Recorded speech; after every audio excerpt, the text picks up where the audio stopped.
Agriculture land Jangaon district. మనకు వచ్చేసి Bhuvanagiri Yadadri district. Bhuvanagiri నుంచి ఒక 10 కిలోమీటర్స్, మనకు రాగిరి నుంచి ఒక 5 కిలోమీటర్లు, వరంగల్ హైవే నుంచి 2.5 కిలోమీటర్స్ డిస్టెన్స్లో ఈ రోడ్ ఫేసింగ్ తాటి చెట్టు కాంచెలి ఇట్లా మనకు గేట్ వేసి ఉంది కదా, ఇక్కడ వరకు రోడ్ ఫేసింగ్ అండి.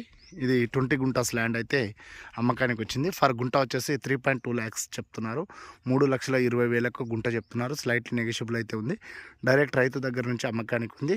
చుట్టూ మీకు ఫినిషింగ్ గేట్ అయితే ప్రొవైడ్ చేసి ఉంది. ల్యాండ్కి సాయిల్ పరంగా వస్తే బ్లాక్ సాయిల్ అండి. ఇది రోడ్కి ఒక 2 ఫీట్న్నర డౌన్లో ఉంటుంది ల్యాండ్. మనకు డైరెక్ట్ ఇట్లా స్ట్రేట్గా వెళ్తే మనకు వరంగల్ హైవే వస్తుంది. ఇక్కడ విలేజ్ కూడా జస్ట్ ఒక 500 మీటర్స్ దూరంలో విలేజ్ ఉంది. ఇక్కడ అన్నీ మనకు చుట్టుపక్కల చూసినట్టయితే అన్ని ఫ్లాట్లు వెంచర్లు అయితే అయినాయి. మీరు చూడవచ్చు, గమనించవచ్చు. వచ్చినప్పుడు మనకు ల్యాండ్ అయితే చాలా చాలా బాగుంది. హైదరాబాద్కి జస్ట్ మనకు outer ring road, Ghatkesar outer ring రోడ్కి 35 కిలోమీటర్స్ డిస్టెన్స్లోనే ఉంది ఈ రోడ్ ల్యాండ్ అయితే. మనకు రోడ్ ఫేసింగ్ కూడా 80 ఫీట్ల పైనే ఉందండి. హాఫ్ ఎకర్కే. కావాలనుకున్న వాళ్ళు, ఇంట్రెస్ట్ ఉన్న వాళ్ళు అయితే కాల్ చేయండి. స్లైట్లీ నెగోషియబుల్ అయితే ఉంది. డైరెక్ట్ ఓనర్తో కూర్చొని మీరు బార్గింగ్ అయితే చేసుకోవచ్చు ల్యాండ్ విషయంలో.